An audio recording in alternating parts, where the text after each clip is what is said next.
Welcome to ClubCast, the Clubland podcast. I'm Dr. Seth Teville. I'm thrilled to be back with this week's special guest, Philip Palumbo. For the last 8 years, Philip has been the managing director of the Walbrook Club, a stone's throw from the Mansion House and the Bank of England in the City of London. It's very much a family affair, with the club having been set up by his father, Lord Palumbo, alongside Mark Birley. And it was then run by his mother for a great many years. It's one of only a handful of proprietary clubs in London still to be run as a family business. So, for an insight into the pressures of running a London club and some idea of where the club might go to next, it's over to Philip Palumbo.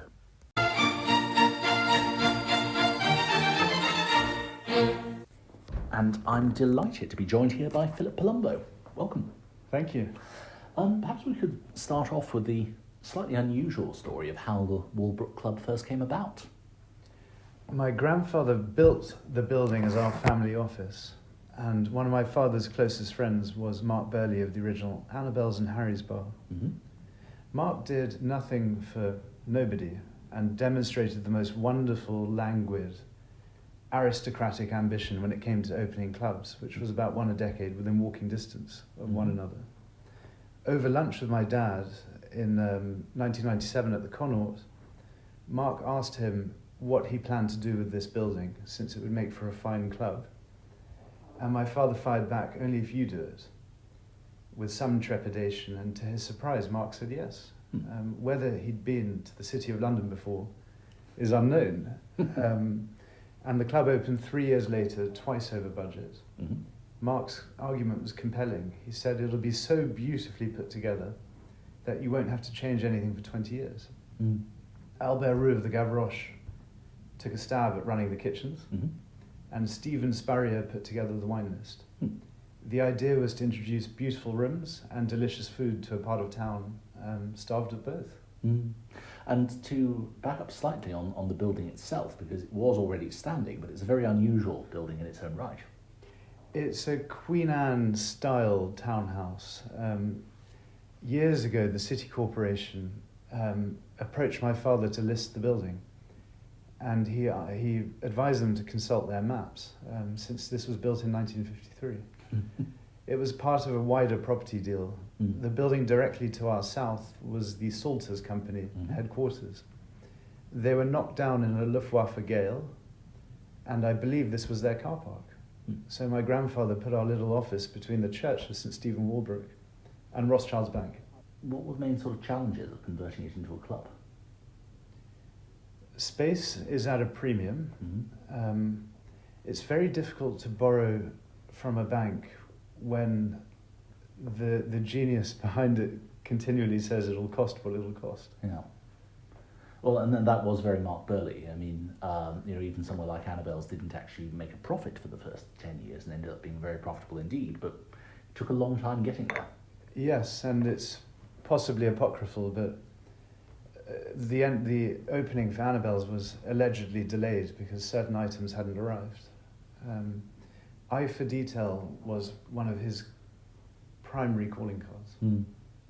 So maybe you could talk us through the Walbrook itself, because it's this very compact space, but a very tasteful space. I mean, we go through, there's the main hallway, and then the rooms of the club are... The approach to the building prompts visitors to smile, because it reminds people of the house from Up or Stuart Little. Contemporary architecture towers over us. As you walk in, there's a hallway, and you are confronted by a TARDIS or a phone box, as you see at Mark's Club, because Birley envisioned us to be the Mark's Club of the city. To the left is the bar, unlike Mark's Club. You are drawn immediately to the hand-cut Italian windows. Mark wanted stained glass, but my father vetoed it for two reasons. It would have made the space too dark, and Christopher Wren, who designed the church next door, never used stained glass. If you go downstairs to the lower ground floor, we avoid the word basement because the connotation is far too negative. The two bathrooms, areas to hang your coat, and the room we're in now, which is a private dining room. If you go back up to the first floor, there is a private room where the accountant used to sit when it was our office. And to the right was my father and grandfather's shared office, which was their formation for 28 years. But the room was half the size, and there was a shower in the corner. So Mark Birley really went to town on it. If you go up to the very top is my office and the kitchen. It's unusual to have the kitchen in the penthouse. Yeah. But Birley said one member of staff is worth 100 members, so look after them. And forgive me, Rothschilds, but the idea was to spew the smell of food onto your building. And at the very top on the roof is a beehive. With honey produced? With our own supply line of honey, essentially. And there must be a few challenges from having that kitchen on the roof in that way. I mean, with a dumbwaiter or with staff coming down with plates? There are dumbwaiters running through the spine of the building, but if one breaks, then the staff have to employ a mad dash, Basil Fawlty sort of screeching turn down the main staircase. But otherwise, I think the layout makes sense. And something I didn't really appreciate here until you've given me a tour yourself was how important the family dimension is in terms of the decor of individual items peppered throughout the place. Absolutely. Everything within the club, with the exception of certain Burley purchases, are from home. And therefore it imbues the place with personality and warmth and reflects the family interests. And some examples, for instance? There are boxing posters in the hallway as you come into this room, because my father was crazy about boxing. There are 2 travel posters from Lebanon in the dining room, because my mother's Lebanese. I'm interested in politics, so I put a model of Donald Trump as a Buddha in the bar, and so on. And several members of your family have been involved in the running of this club quite heavily. How's that proceeded over the years? I've been very lucky. So my mother ran the club for about 20 years, immaculately, while running a family, 3 other businesses and a charity. After about 20 years, she launched the keys at me and said, off you go. And if you're related to your predecessor, the last thing you want is them hanging around. At the same time, I'm not above asking for advice. One of my sisters is far better than I am at homeware design and has helped me to refresh certain rooms, including with wallpapers she designed. Another has a better palette than me, so she used to co-author some of the menus. It's all part of this place being unexpected and friendly. And there are these little touches, for example, in the bar, there's the ship and the building in particular, the model building. Perhaps you want to sort of flag up the significance of those. Well, the ship was purchased by Mark Birley somewhere on the King's Road. If you look at the doors within the club, they have portholes, giving the illusion of being on a ship. It was a luxury 1920s Italian liner. Members often fall into their cups and place bids on it. It's a beautiful piece. We have a menu from its farewell voyage on the back wall. And then the models are of my father's and grandfather's developments, including a Mies van der Rohe tower that my father commissioned from the great man to stand on Bank Junction. This was the building that the current king had very strong views about, I believe. He did. I think it was a great shame because it was half the size of the Gherkin and standing on 20% of the site, which would have opened up the Bank of England and the Mansion House to a square designed by Lanning Roper. And then, of course, Mies van der Rohe never built in this country. And for the Walbrook itself, you've kept Mark Birley's design of a quarter of a century ago, but there is still a certain gentle evolution going on in the items around, isn't there? Definitely. Because we're a standalone example of his work, we weren't acquired by Richard Herring when he bought the stable in 2007. So we are essentially the last man standing. But I don't see other clubs as our rival, but Stasis. Sure. Because we're 26 years old, we are not hamstrung by invented traditions or VC-backed committees. So this place has the latitude to evolve in any direction it chooses. And of course, yes, last year you celebrated already your first quarter century. What are the challenges like, and how are they different for a club that's 25, 26 years old compared to one that's brand new, that's starting out? We are old enough to have a personality and know what we're about. The scale of the space creates a strong sense of community. It's hard not to. In a dining room with 9 tables, and the architecture of the bar lends itself to drawing up a chair.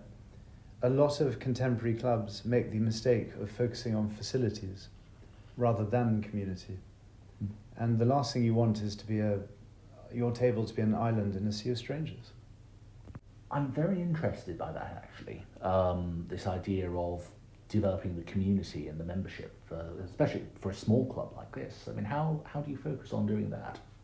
It was an example that my mother gave me. She was constantly introducing members to one another.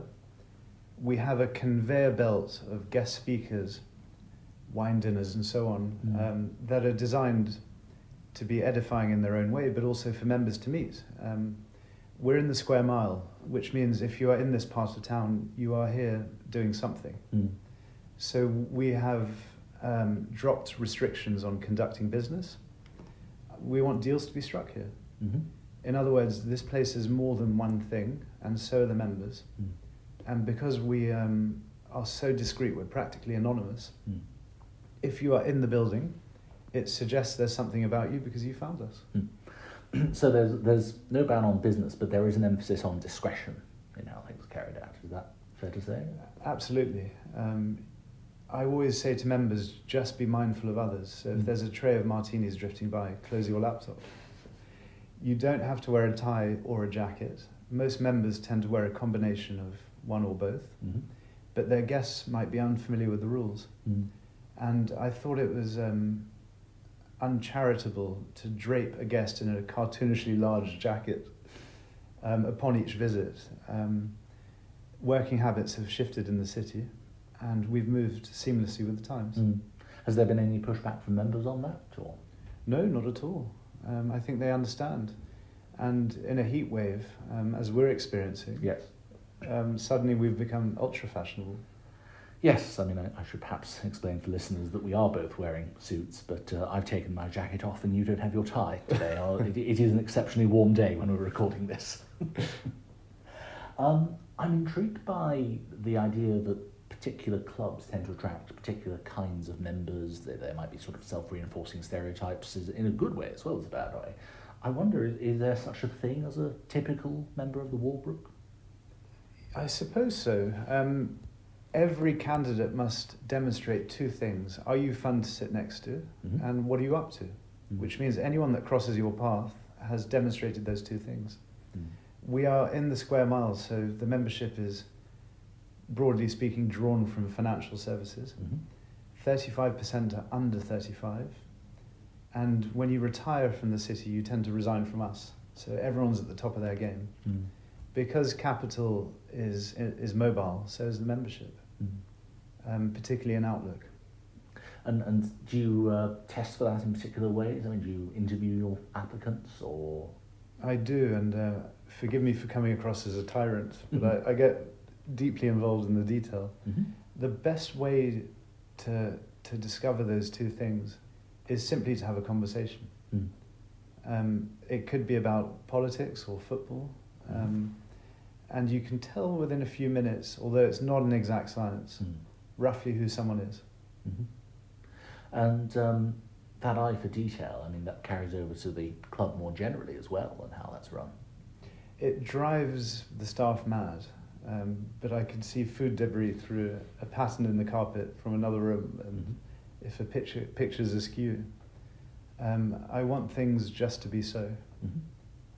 I think the members appreciate it, that a lot of care and attention is poured into the building.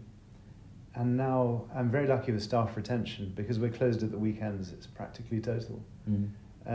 If the team are here long enough, they then see the club as I see it. So there is continuity. And I get the sense that the club is never standing still, that there is always constantly the search for, if not perfection, for perfecting how things are. Definitely, and I'm a little bit of a magpie. I'm not above hijacking ideas and introducing them to this place. Mm-hmm. In particular from hotel bars. Oh, yes. But also restaurant menus. That can even extend to staff. Mm. If I see somebody who's really wonderful at their job, Mm. I'll do everything in my power to quietly bring them over. Yes, that was something Mark Birley used to do a lot, I gather. But I try and do it in the right way. Right. What's been the biggest challenge for the Walbrook? So we opened in line with the dot-com crash. Mm-hmm. Rothschilds redeveloped New Court in 2003. Mm. When they finished the Walbrook building to our south, initially by Minerva, took shape. Then the economic downturn in 2007 sent the city topsy-turvy before Mike Bloomberg put 1 million square feet on our doorstep, which is why my mother was more than willing to give up the keys. But our biggest challenge in contemporary times is work from home, where the bookend days of the week have been hollowed. Because we're in a commercial, non-residential area, if you don't go to your office, you wouldn't come to us. The trend is that people are coming back, but it's frustratingly stubborn. We can see the direction of travel, and year on year it's improving. And then we're not open at the weekends. I mean, I know that some other clubs have found that member visits since the pandemic are far less frequent, but that the average spend tends to be higher. Members tend to treat it as a bigger event. Is that something reflected here as well? Or? I think so. We consciously lowered the prices. It's sort of Reagan economics. If you have money in your pocket, you'll spend it.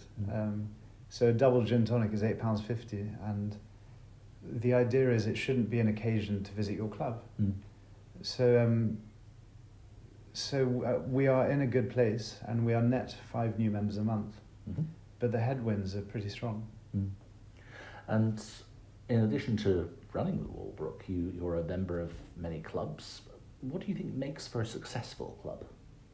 I love places that stand out and have personality. I belong to a lower ground floor club where on one table you have breakfast for dinner and all the staff are called George. You're surrounded by taxidermy, and no club or restaurant in London looks like it. So I love going to these slightly antiquated places because they're the antithesis of what I'm doing here. And I love being looked after. And the contrast between them must be quite enjoyable as well. Very much so, and I love meeting new people and bringing friends. Are there any clubs that you particularly think you have lessons to learn from, past or present? A lot of clubs can do things that we can't, and vice versa. As someone who possesses a restless mind, I'm constantly trying to think of ways to grow this place and for it to realise its considerable potential. And any thoughts pressing on your mind as to things you might press ahead with? Yes. Disney are pretty hot on infringement, copyright infringement. But allegedly. We asked them if we can put balloons on the roof like in the film Up, because Walt Disney died 125 years ago in December. But otherwise, I want this place to tick along. We've lost a column of members in favour of places like Dubai for their tax jurisdiction. But we are net 5 a month. So we are cautious and trying to make this place as warm as it possibly can be. And if you think about where you're heading to, what the sort of vision is, where do you see, for example, the Walbrook in 10 years' time? I mean, eventually, currently non-existent son or daughter taking over, or opening an outpost either in the West End or in Paris. I was there recently, and I think it's a city ripe for expansion. I mean, as a francophone, you don't need to convince me, but what was the particular appeal of Paris for a possible spin-off? Apart from the opportunity to spend time there myself, I think something with a bit of English savoir-faire would entice some of the French away from the clubs that they have there, which are either too fun or too serious. So my French friends were encouraging me to open basically a Walbrook that is contradictory to its foundations in a part of town like the 9th, and see how it goes. Take them on at their own game. And you very much see the Walbrook as both fun and serious. Yes, traditional and contemporary, young and old, all at the same time and often in the same evening. Philip Palumbo, thank you very much. Thank you. And that's it for this edition of ClubCast. Thank you for joining us, and do tune in next time. And if you have any questions or requests for topics for future editions, please feel free to get in touch.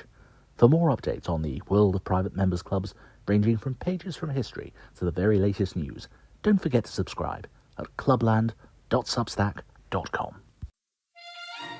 That was Clubland.